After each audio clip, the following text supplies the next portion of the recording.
Democrats are losers who refuse to acknowledge their failures and fix it. We need housing. We don't need the subsidy. We need you to build the effing housing. When Pete Hegseth says we don't care, it's either from a position of ignorance or an outright lie. Clearly, Greg Gutfeld is, because he's a short-sighted moron. Make your voices heard, please, because this is insane.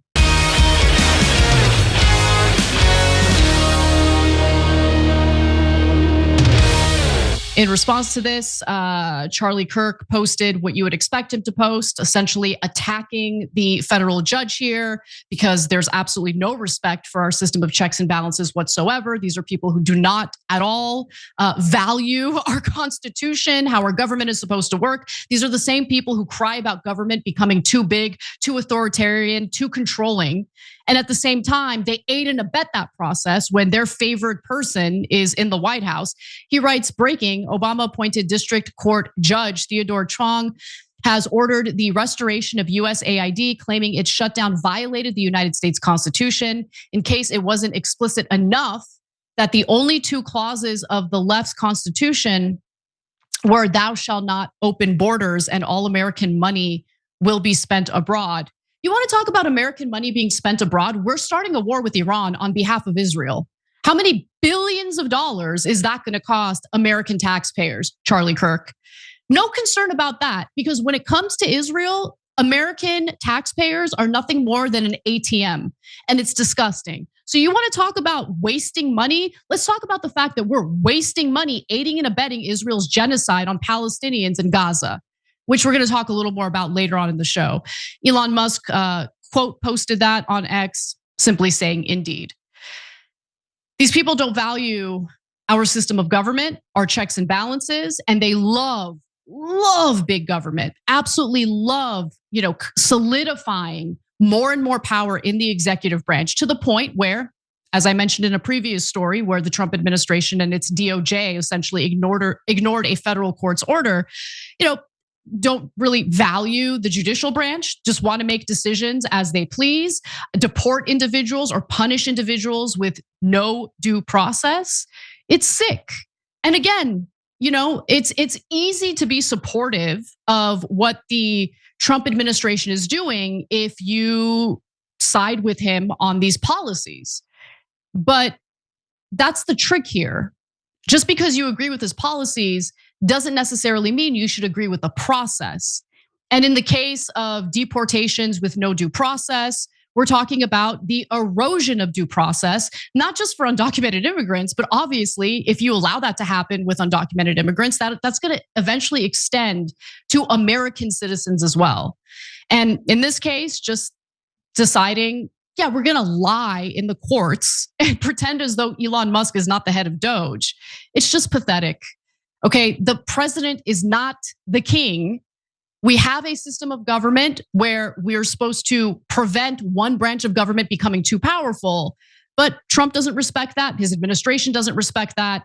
And unfortunately, we do not have an opposition party that is willing to fight back aggressively, certainly not in Congress. And we have no choice but to rely on the judicial branch to essentially protect the American people from having their constitutional rights eroded. Trump's net approval rating on major issues, positive. Immigration.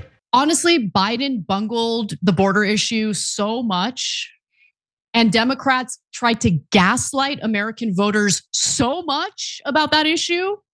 It created a vacuum and it made people desperate for anyone to do something. And so, yeah, they approve of what Trump is doing with immigration. Yeah. That's what happens when Democrats are losers who refuse to acknowledge their failures and fix it. Biden didn't have control of the border. He didn't have a plan, a real robust plan in place to build the housing units necessary, not only to accommodate an influx of migrants, but to accommodate the population of Americans that are already here. So I'm not interested in hearing anything from any Democratic member of Congress or any Democratic candidate running for president about how pro-immigration they are if they don't have a real plan in place to build housing in this country. Okay, I don't want to hear about a subsidy. Oh, we're going to give you $25,000 toward your mortgage if you're a first-time homebuyer. We need housing. We don't need the subsidy. We need you to build the effing housing. Okay? We need you to get involved in these states that have ridiculous zoning laws intended to basically prevent the construction of homes, to protect the assets of homeowners that already exist. That's the reality of the situation. They use phony environmental excuses for not wanting to build the houses. I'm sick of it. I'm not buying it. And unless Democrats do something about that, I don't want to hear about their take on anything else, because that is really the core of like a lot of the economic frustration that Americans are feeling. And what happens when Americans feel economically frustrated? And then you have someone like Donald Trump who directs their frustration toward migrants, toward all sorts of vulnerable people, right? They're the cause of your pain and suffering. So like, I'm sorry, this environment was partially manufactured, created by the Democratic Party. And so while they're constantly crying about Trump, I'd like them to look inward a little bit and take note of their own failures that got us to the point that we're in right now. The minute the Houthis say, we'll stop shooting at your ships, we'll stop shooting at your drones, this campaign will end. But until then, it will be unrelenting. We don't want a long, limited war in the Middle East. We don't care what happens in the Yemeni civil war. These airstrikes and these attacks on the Houthis in Yemen, you can think whatever you want about the Houthis themselves.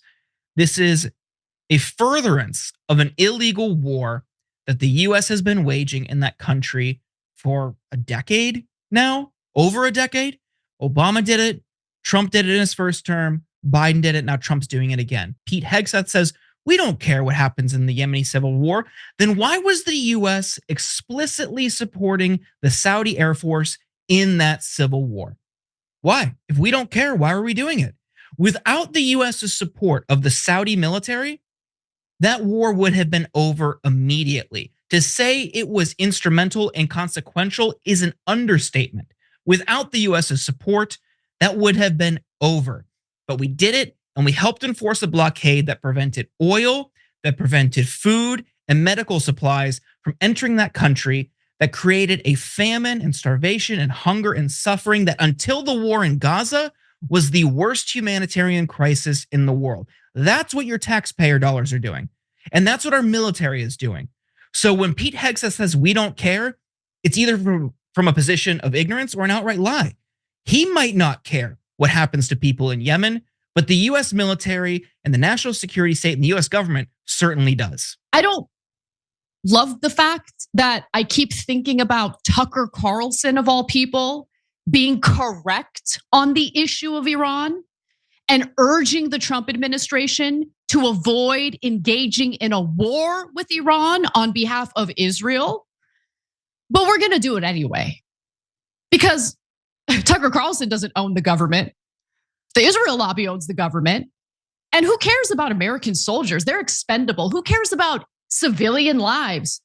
I mean, anything for the Israel lobby, anything. The president who actually ripped up the Iran nuclear deal was Donald Trump. Make no mistake about it. Netanyahu doesn't want an Iran nuclear deal. He wants the US to go to war against Iran on his behalf. And make no mistake, we will do it. I have no doubt at this point that we're gonna do it. It's so unhinged and so ridiculous, even as the Pentagon acknowledges that Iran's not looking to do any kind of ground invasion against one of its neighboring countries. The mere mention of nuclear weapons playing a role in this is absolutely and utterly disgusting.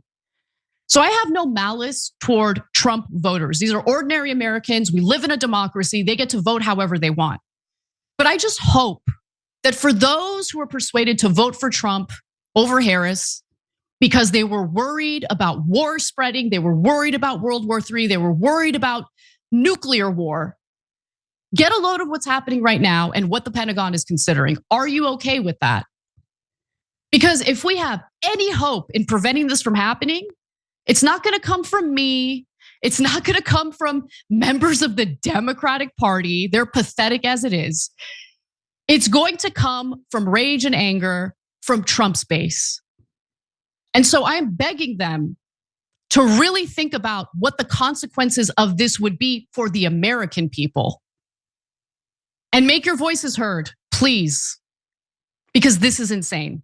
It is really a surprise to me that Trump doesn't follow the appropriate protocol when there are rapists and murderers invading our country. Maybe a guy in a robe in DC can follow all the protocols, but Trump is the effing president of the United States who protects 300 million plus people. He is a leader who does not have the luxury of opening up his little books to read, oh my God, maybe he didn't do it the right way. Roberts, shut the F up. This is something that a president has to do. He has to do this. So, first of all, Donald Trump isn't a king. And I would venture to say that if the roles were reversed and we had a Democratic president ignoring federal courts when they pass down decisions that go against what the president is doing, Greg Gutfeld would lose his mind.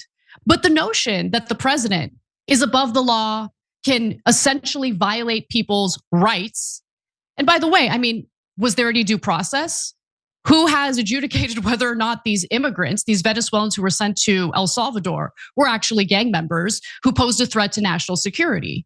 Who determines that? How was that determined? Was it just unilaterally determined by Donald Trump? And are we okay with setting that type of precedent? Clearly, Greg Gutfeld is, because he's a short-sighted moron who doesn't understand that if you create a precedent like that under a president you like, who's doing things that you like, well, then who's to say that a president you don't like isn't going to do the same thing, thus creating an authoritarian situation in the executive branch? We don't want that. You shouldn't be so short-sighted that you think, no, this is great. We're going to loosen up certain laws pertaining to the limitations of the executive branch because we like the guy who's in charge right now. But in the next election cycle, if a Democratic president wins, what is Greg Gutfeld and the rest of the Republican Party going to say if that president decides, I'm not going to listen to court orders? I'm protecting 300 million Americans. I don't have time to read these little books and understand these laws. It's just so utterly dumb. It's utterly dumb. Thanks for watching the Young Turks. Really appreciate it. Another way to show support is through YouTube memberships. You'll get to interact with us more. There's live chat emojis, badges. You've got emojis of me, Anna, John, JR. So those are super fun. But you also get playback of our exclusive member-only shows and specials right after they air. So all of that, all you gotta do is click that join button right underneath the video. Thank you.